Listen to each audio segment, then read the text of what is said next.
Yeah, you can hear me now. Good afternoon. Wow, it's been a great day here today, and I'm so glad to be here. My name is Patricia Bebia. I am Executive Vice President at Afro Global Television, a 24-hour TV channel. I'm also a producer, director, screenwriter, and I just made my first feature film. Yay, yay!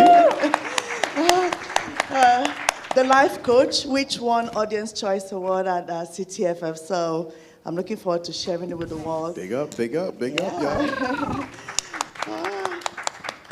I'm also the chair of the board of the Reelworld Foundation. So on behalf of the board of directors, I thank you for being here and welcome you all. But today we're here to discuss a very interesting topic, the 20-year journey to overnight success. Yes, I was like 20 years and then overnight. Those two don't go together, but let's find out why they were put together. But behind every overnight success, we know is a long, long winding road of sweat, tears, perseverance, and sometimes disappointment. But today we have two amazing individuals who have honed their skills and worked hard in the industry and earned so many accolades. And it seems like overnight success, but I do know that it's not. So we want to find out from them what they did right, what they did wrong, and what advice they have for everyone. So I'd like to introduce them. First is Gloria Kim, who is an award-winning director who has worked on many big TV shows in Canada, including The Murdoch Mysteries, The Coroner, Heartland, and her feature film, Queen of the Morning Calm, has won numerous awards and is now on Showtime. That's not an easy feat. Yes, sir. Yes. Yes, she deserves that. And we have Thorne, who is also an award-winning filmmaker, and is a true triple threat. He's a producer, screenwriter, and director. His debut film, 40 Acres, debut, did you hear the word debut film? 50 Acres was featured at TIFF, which is not an easy feat. And it pushes boundaries, tells stories that often go unheard. Now, together they will share insights on how they were able to strategically navigate this long road to what may appear as overnight success. Welcome to you both. Thank you. Thank you very much. Wow.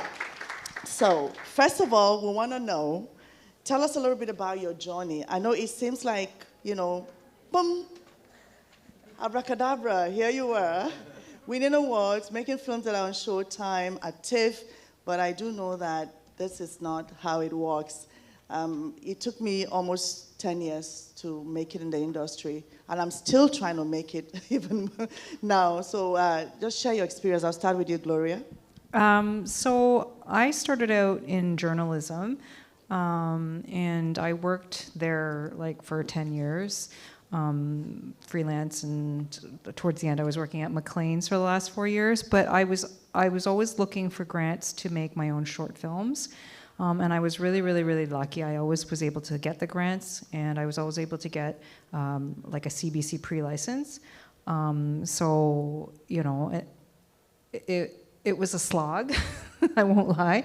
And then I did the CFC Director's Lab and got pregnant, had my baby. But I was really blessed because I also got a grant to write my feature, which I wrote 2 at the time, because one is now The Banquet, but that was like a really early version of The Banquet that I'm in development with right now, and that we've gotten support from Telefilm and Ontario Creates.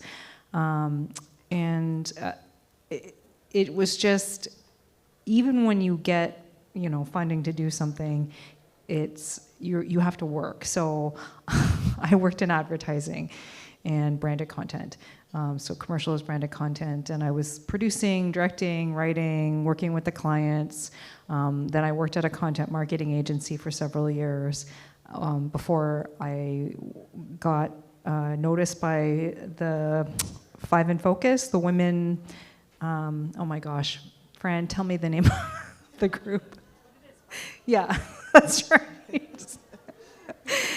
And that's how I got my first agent and started getting like kids television work. And I remember at the time, getting that agent, starting to get in the kids' TV work, still working at the content marketing agency. My marriage blew up, and I just knew, and I'm a very spiritual person, so I'm just gonna put that out there, be really upfront about that. I just knew that like the universe, call it whatever you want, spirit, whatever, was telling me, it's time to jump, Gloria. You can stay in this nice, safe world where you're making a good living, working at an agency, but the work is not what you want to do. It's not creative, or at least it's not creative anymore. It's not aligned with your spiritual values or your philosophical values, and you could stay in this marriage and be safe, or you could take the leap of faith and jump. And that's what I did. Like I just knew inside myself that this was the right thing to do. And then I just started to slowly get more attention. I won the Women in the Directors Chair Feature Film Award. I was able to make my first feature, and that got a bunch of awards. And I was able to get 1 hour television, and that's kind of how it's been. But yeah, it's been a slog. Wow, quite a journey. I have a follow-up question, but I'd just like to hear from Artie first. So tell us, how has the journey been? Tell us about some of the stages and how you arrived here. Yeah, I mean, it's funny when I listen to your story, Gloria. I feel like there is a commitment in this thing when you just decide, you have to decide. There's like the logical choice. There's like with your parents, but like Caribbean immigrant parents, I always say this, it's like, there's 4 options. It's doctor, lawyer, engineer, failure, right? Like Asian parents. Yeah, so straight up, right? Everybody knows that, right? So, and luckily, in my family, my brother, he took the bullet. He was the lawyer. So my mom's like, okay, well, let's just roll the dice with this one and see what happens, right? So, but, look, when I listen to the story, there is always a phase where you say, all right, I'm going to commit to a life of hustle. Truthfully, that's what it is, right? Because to be an artist, a storyteller, whatever it may be, it's a hustle. You're creating, and then you're going out and you're trying to convince people, this is good. You need to read it. You need to watch this. You need to hear it. You need to see it. Trust me, and whether you're on the directing side or you're on the producing side trying to raise money, it's or you're an actor or you're a writer, you're out there trying to show your wares. And I really do believe it's something that it comes from your heart, it comes from your soul. It's a knowing that you're not going to be satisfied with something else. So my journey is, in some ways extremely different, but in some ways exactly the same. For me, the filmmaking journey, I was always inspired by film and television, but I think where I came from, I didn't quite know how I was going to get there. I didn't know what went into film financing, but what was accessible to me was music video.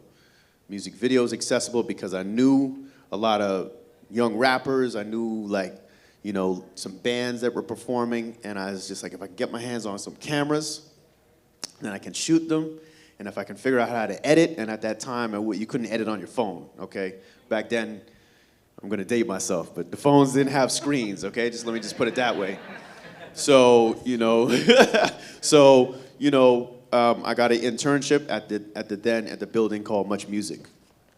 Much Music, they had music videos, they had live television, they did everything in that building, editing, shooting, everything. So I got a friend of mine. I said, look, man, you got to get me in there.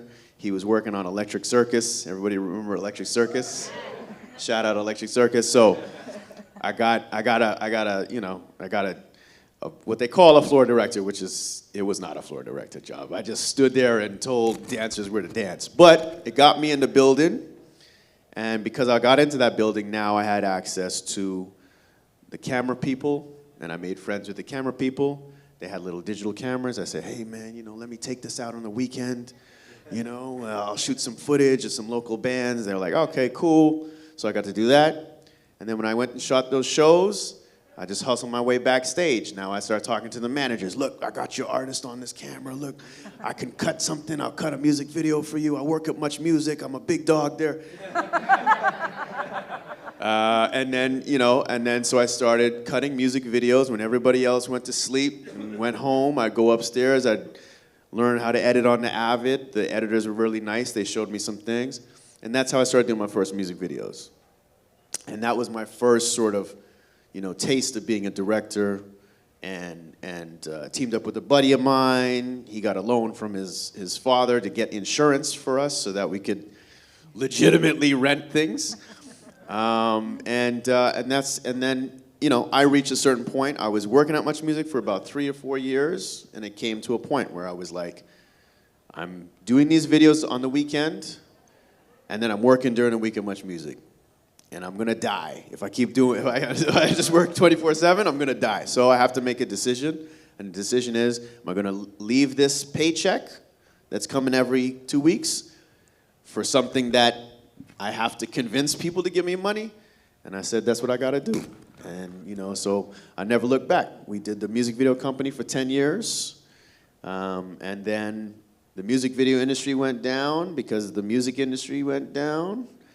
And then I said, look, I got to switch over to television and film and see what I can do there. And similarly so, I started with children's television. Got my first directing gig doing television for, the legacy program called Degrassi. Everybody knows Degrassi. And say like it's nothing. That's a big show. No. I mean, all respect due, to the Degrassi peoples, because they give a lot of people shots. Drake came out of that. Drake came out of Degrassi, right? So we know that. So and that was my first thing, and then from there, I built up a resume, and in a similar fashion, when you are doing things that you maybe that don't speak to you personally, then you look to have your own stories be told. So I was directing shows, but I didn't love all the shows I was directing. So I said, look, how am I gonna do this? I gotta learn to write. And so started taking screenwriting courses, whatnot. I made friends with showrunners. I tried to pick their brains about things, and then I was lucky enough to create Utopia Falls, and sell that to Hulu and CBC, and then The Porter, and now I'm doing my first film. Yeah, 40 Acres. So.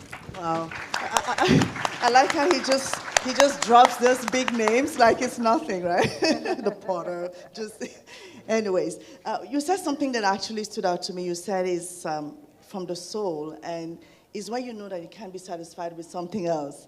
And I can relate to that because I quit doing any job for anyone 24 years ago. I've never worked for anyone else since 2002, and actually 2000. And I know there were times that it was tough, but I just couldn't do something else because this is what I love. Just last week, honestly, I just stopped work. I knelt down, true story, and I said, God, thank you for making me find what I was born to do. Because I was working on this project, and I think there's a moment where creativity meets genius, and it's like a miracle. And it was just like perfect, and I just like, whoa, this is what I was born to do. As an artist, especially in Canada, it can be really tough, and sometimes you feel like quitting. What made you continue on this journey up to a point where now you have a show that's on Showtime and you won awards? So tell us what actually was that defining moment that made you say, you know what, this is what I was born to do, this is what I'm gonna do.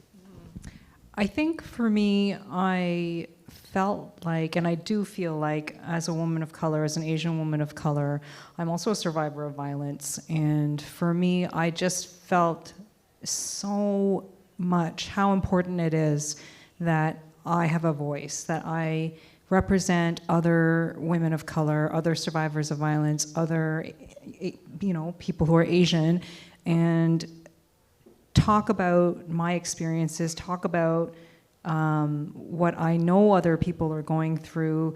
Like for me, what we do in the media is to communicate. We connect. We are here to touch people's hearts. We're here to open minds. We're here to make sure, it's like we're all holding hands in a giant circle around the globe, and that's what media does. It allows us to hold hands and really be heart to heart. And so for me, I think because that is such an important just drive that I have, just such an important goal, such an important, it's just a part of who I am. That's the thing that's just kept me going, you know, day by day, every single day, because this business is, let's be honest, it's tough, right? I mean, we don't often have moments where we get dressed up and we're on the red carpet and there's, you know, photos, and like a lot of times we're just slogging and we're wrestling with ourselves and we're writing stuff, or like we're sending stuff out and we're getting feedback that sometimes, you know, isn't the nicest feedback. And that's okay, but you gotta like, it's like you just got to find that burning fire within yourself that is the thing that you know is why you're here. Because we all are here for a reason. We all have a purpose. Every single one of us on this planet has a meaningful existence.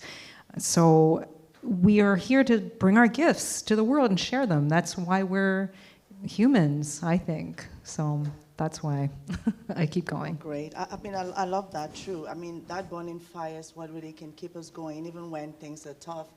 And I know both of you do tell stories that reflect, you know, communities that are usually underserved, or subject matters that we don't hear about often, like 40 Acres. What are some of the challenges you face telling stories that are not necessarily popular or what people are used to, or that are diverse in nature and represent a group of people that are usually not at the forefront when it comes to storytelling?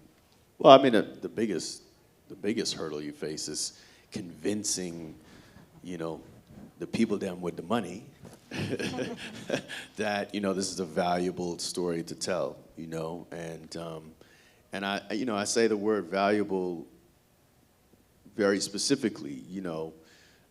There's value, there's a universal human value of connection, of understanding, of empathy that comes from telling our stories, and comes from telling particularly stories from our perspectives that are underserved, because we don't see those stories. And so not only, you know, do you have to convince people that have money that our audience, where we come from, we haven't seen these stories, hopefully, but also that the mainstream audience that is not us, they haven't also seen these stories, and that these stories will help people to connect on a human level in a much different way, you know what I mean, than what they're used to seeing. It's a very difficult journey, you know. I mean, it's one thing, it's a difficult journey just to be a filmmaker, a storyteller in general, but then to be a filmmaker of color, and where you are focusing on telling stories from your culture or from other cultures that have not been seen, it's very difficult, and you have to figure out a way to get, not only to convince people that the stories are important. Important's great, but I don't always want to tell an important story. I don't want to be saddled with that it has to be important in order for it to be told. I want to be able to tell a fun story. I want to be able to tell a romantic story. I want to be able to tell a sexy story. And I want people to be able to see those stories and say, wow, I may not be Inuit, but I can identify with the human in this. And and it's moved me, you know, and now I need to share this with other people. So convincing them of all of that, and then also convincing them that it will make money. Because, you know, that's the other side of this thing. It's the film business, it's the entertainment business, you know, and, you know, very few people are in this for the charity of it, you know what I mean? So, you know, I think even the money people, look, the money people are in it because they're excited by the stuff that we like, but they like to roll the dice. Like, you know what I mean? Like, if you want a safe financial bet, you know, go put your stuff on gold or something like that. You know what I mean? Like, you get into the movie business because it excites you in some way, shape, or form, the entertainment business. You like storytelling, whatever it is. And, you know, you want to be there when you want to, you know, engage in the success when somebody tells a story and it blows up. So you have to try to convince people that there's a market for this as well, you know? And so it's super challenging on those 3 levels, you know? But it is the journey that we've all taken on, and we just got to keep pushing, you know? Yeah, we can't stop. I mean, I can relate to that. I have a film with a black lead, and I know what some distributors say to me, like right in my face. You know, they're like, we're not going to be able to sell this, you know, because you have a black lead. I was like, wow. You know, so I can relate to that. I hate that, and, man. I hate that. I hate mean, I hearing like that. their I honesty. think that's just an excuse. I hate hearing that. I like They're their lazy. honesty, but for me, I feel like it fuels my passion to even prove them wrong. But I would say this. I would say this to that, because I hear that too, Yeah. right? And our film also has a black lead, and it's an indigenous family, so it's black and indigenous. You know, it's like the trifecta of not being able to sell it possibly or something. But what I would say is this, you know, the people who tell us those things, you know, I like to say, they say, well, you know, black faces, they don't really sell, you know, across seas. And I go, well, maybe you don't know how to sell black faces across Thank seas. you. Yes, It's absolutely. very important. Thank you. It's That's very what I think. important to question who's delivering the information, and maybe it's them. Because here's the deal. There's been many films that have starred black faces that have sold across seas, that have made millions and millions and millions of dollars. You know what I mean? And you can go through the Black Panthers, and you can go through the stuff with Denzel, you could go through the stuff with Will Smith, you know. Pause. But, you know, like, you could go through these films, and they can sell. But it's who's doing the selling and how are they talking about our stories, you know? And that's what I say for everybody, all people of color who are out there, because we get sold on stories like, you know, like Anatomy of a Fall is a beautiful, beautiful movie. I don't know anything about that particular French culture in that particular film, but I watched that film, I was moved by that film, you know what I mean? And you touch me on a human level, I'm with you. So the people who are out there selling our movies, and maybe that's something on all of us too, we need more people in sales positions to go out and be able to speak about our movies articulately and convince people of the humanity in the films. Yeah, I love that. So that can sell, you know what I mean? I Like, really think love that's that. Yeah, I agree. I mean, I'm now hooked on Korean dramas. Like, I love them. And because, you know, as human beings, there are themes that we all connect to. We all want the same things if you boil it down at the end of the day. So, and we're moved by the same things for the most part. So I think we have a clear, you know, argument that any film can sell anywhere to anyone. But tell us about your challenges. I know, are they similar to what Artie has said, or are there some other unique challenges that you face as a woman in this space? I mean, I think as a woman director, you're always going to get a little bit more pushback, like on set. You're always going to there's a lot of, I'm just going to say it, there's just a lot of mansplaining. And so that has to be almost like, you almost have to factor that in to your, when you're on set and you're like saying, this is the setup that I want. You come and see something else, right? Yeah. And, you know, and the funny thing about set is that I love set, I love directing. I think it's so amazing. But sometimes it can be toxic. Like, let's be really honest, right? Sometimes there's a lot of fear, especially around time, money. You know, it's like this cloud that hangs over people. And I think particularly in the earlier days, like I think that I didn't know how to navigate that as well, right? Because it's pretty intense. But I think that, you know, as a woman and how you carry yourself, you just have to be so firm. And also, I think, you know, the way I do it, I just make friends with every single person on set. I need to learn every single person's name, from like the PA to the DP to everybody. I get to know everyone. So then everybody wants to do what I ask. And there is no problem. But that's like how I work. This is just, it wasn't advice. It wasn't, it's just, I'm a friendly person who really loves people. Like if anybody's into astrology, like my Venus is in Pisces, so. Yeah, true. Like when she came into the room, she gave me a big hug. We've never met. I'm like, wow. Yeah, I was like, oh my God, you're gorgeous.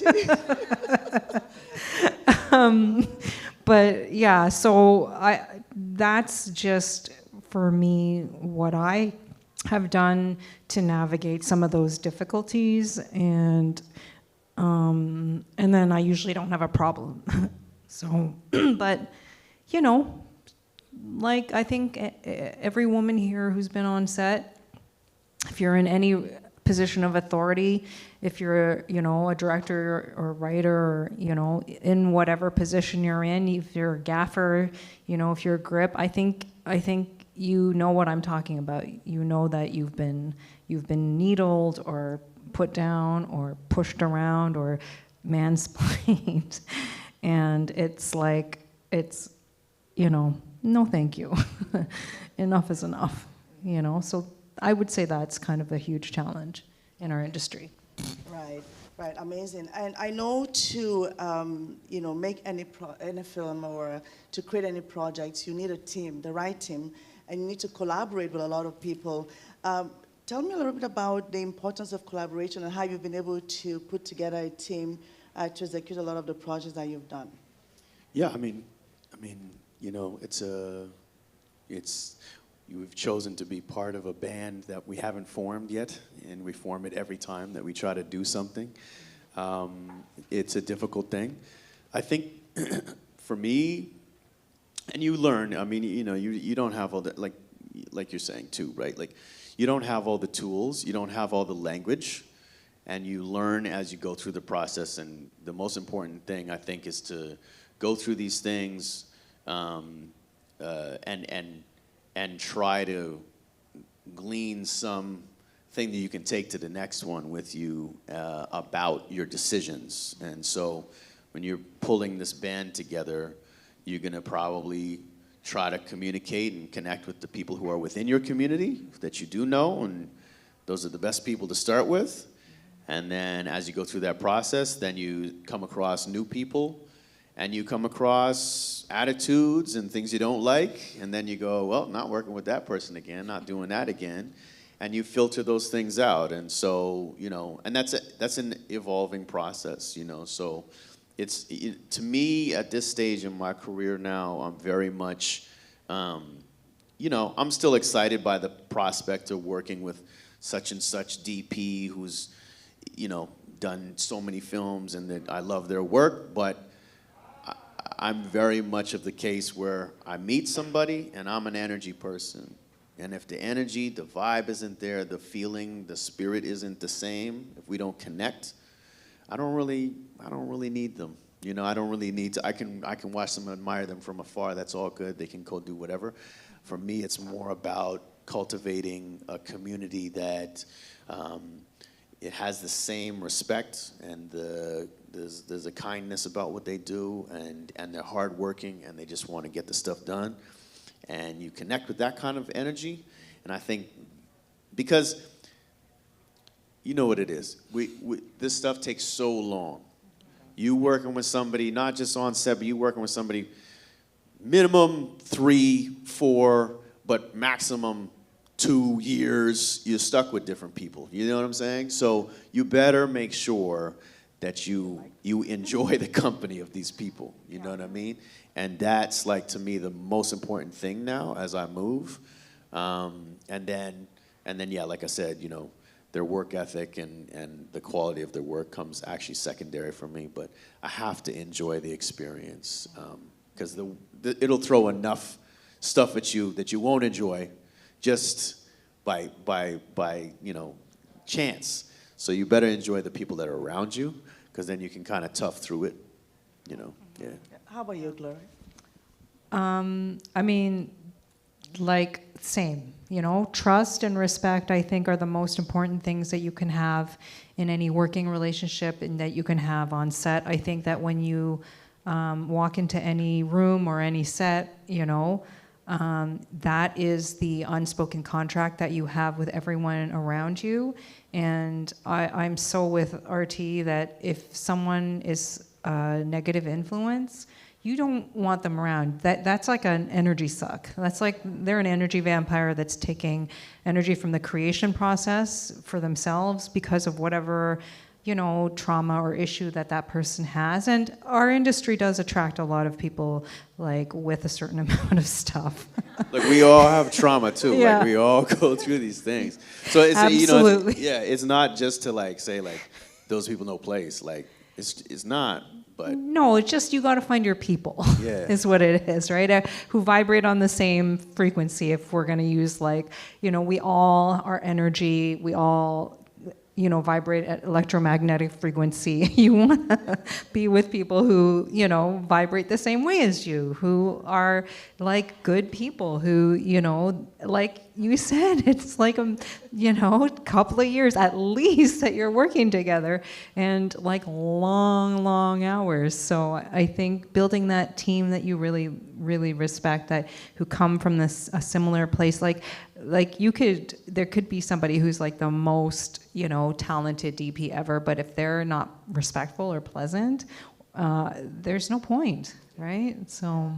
Yeah, I do agree. I do have more questions, but I'd like to throw it to the audience at this point. So if you have any questions, could you raise your hands? Just raise your hand, okay. Thank you so much for the insights into both of your experiences. My question is primarily for RT, but Gloria, I'd also like to hear your stance on this. When it comes to deciding the stories you're going to tell, I know there's a lot of good things in film. It could be the characters, or it could be the situation, but when you find a script and you read it, what is that element that lets you know, oh yeah, this is the one I want to do? I mean, for me, the reality is like, I wrote 40 Acres with a writing partner of mine, and it was because I wasn't getting a lot of scripts that I liked. So, I was seeing a lot of stereotypical, projects of a black experience that wasn't my black experience, and just stuff that I had seen before. So I said, like, I have to write this then. I have to write something that speaks to me. And I think ultimately, it's the same thing. If I do look for projects, like Porter wasn't something that I originated, Arnold Pinnock and Bruce Ramsey, they were the ones that created it. Charles Officer, rest in peace, my brother, he came and connected with me, and he's like, let's do this together. So that in particular, that was a project that, for me, it's just about, is this saying something different or unique that I haven't seen before, that I think needs to be expressed, that I think needs to be out there? And then also, does it speak to my soul? And I think that's just a personal thing, you know what I mean? It's just something that if it moves you, then you know that you're going to be able to have the energy and the gas to move it forward, you know what I mean? If it's a logical thing and it's this makes a lot of sense, checks these boxes, trust me, you're gonna run out of gas halfway through the thing because it's so time consuming. It's so it has to, you have to need to tell it, you know what I mean? And I can't tell you what that is. Everybody has their own individual thing, but you read something, you put it down, you say, wow, I gotta be a part of this, then you're gonna have the gas to get it moving and keep it moving. Yeah. Gloria? Yeah, I think similar to RT, it's what feeds your soul. I always come from, if it's something I'm writing, it's like a moment that I keep going over in my head, that I'm really feeling in my body, that I'm like, I really just need to, there's this little kernel of something that I just need to look at, and what can I say about that? You know, for my first feature, Queen of the Morning Calm, I really needed to tell a story about women who are for sale, because I think women are for sale, and you know, I think all women are for sale, and it's just something that, you know, we divide ourselves from the bad girls and the good girls, which I think is ridiculous. So it was just something that I needed to tell from a really empathetic lens, where, you know, I was in the shoes of that person. So for me, it's like, is there something that I need to say that connects, that will help other people connect, right? I think that's what we all want, right? When we go to see a movie, even when you're going to see a blockbuster, you want to see something where you're like, where's that human moment, right? It's not I mean, you know, I love an action film as much as anyone, but like you're like, oh, Iron Man and his, you know, adorable thing that he has with, you know, Pepper Potts or whatever. You know, you just want the human connection, right? So I think that's what I'm always looking for in anything that I write or what I'm reading and deciding. Okay, we have time for 2 more questions. There's one over there.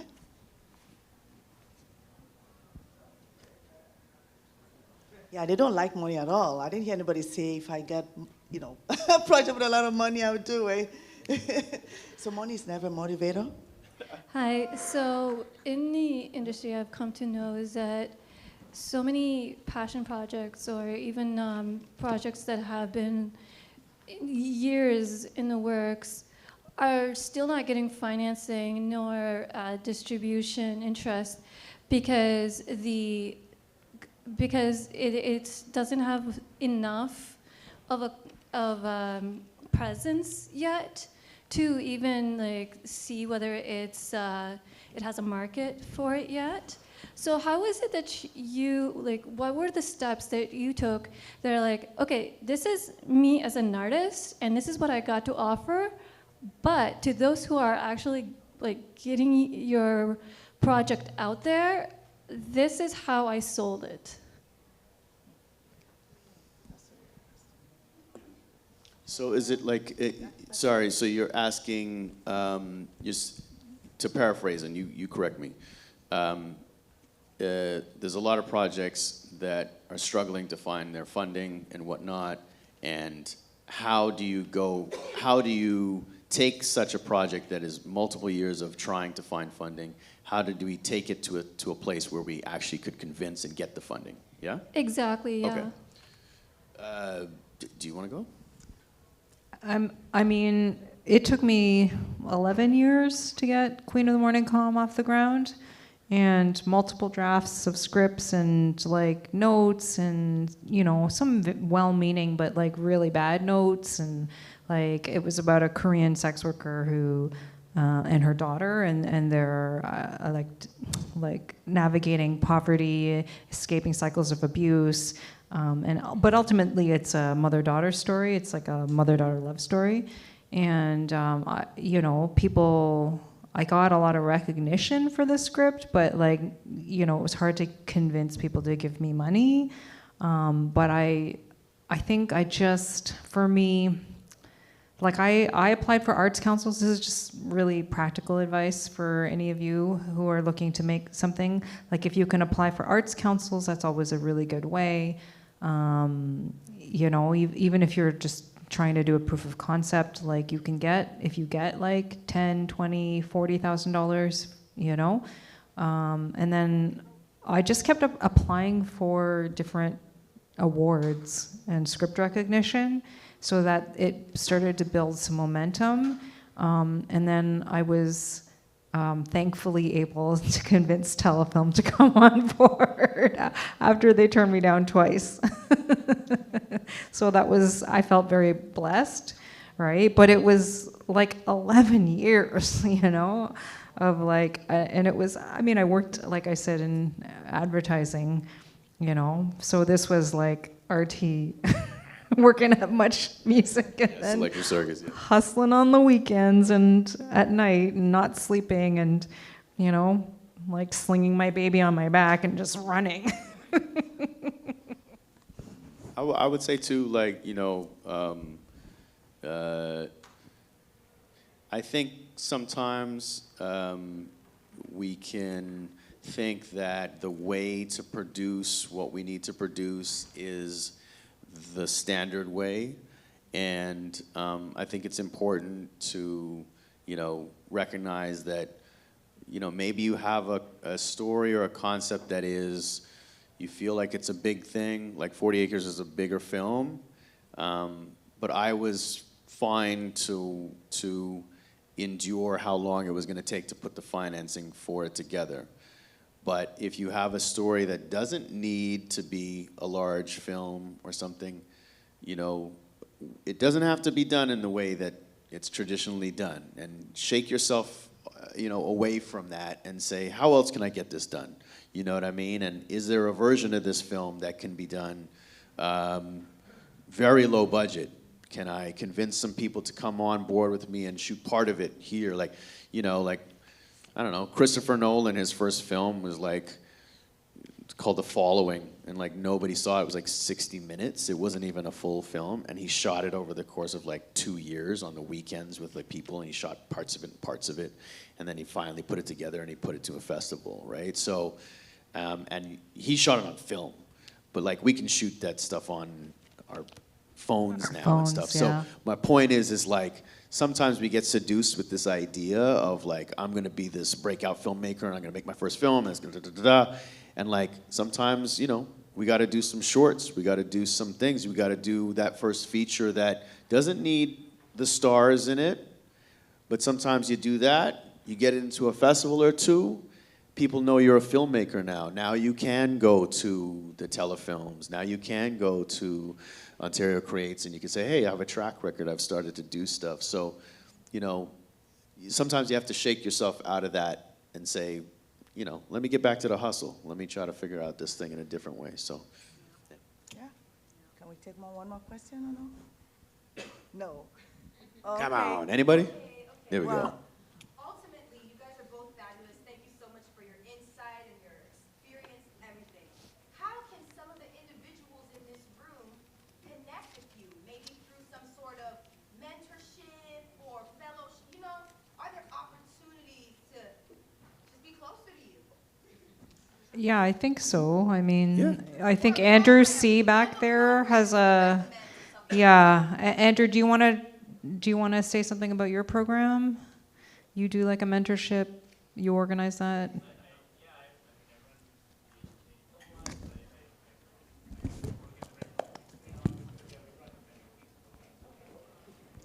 yeah. And we're here because of Reelworld. Yeah, I was going to say which is that. a huge, At Reelworld, we institute. have, Reelworld as well. We have, I think, at least 6, different programs to help filmmakers, imagine filmmakers, the business of all kinds of programs. And through Reelworld, we can also connect you with other, programs out there.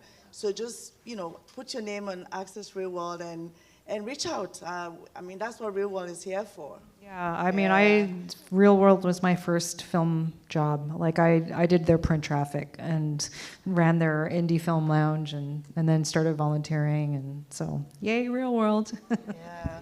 Yeah. Well, put your hands together for RT Thorne and Gloria Kim. It's been a wonderful conversation. I wish you continued success. And if you're out there, with a passion and creativity, don't give up. It's possible. You can see 20 years, the journey to overnight success. It wasn't a day, it wasn't 2 days. Sometimes it's 2 decades, but you'll get there. So that's all. So have a good afternoon and God bless. Thank you, everybody. Thank you.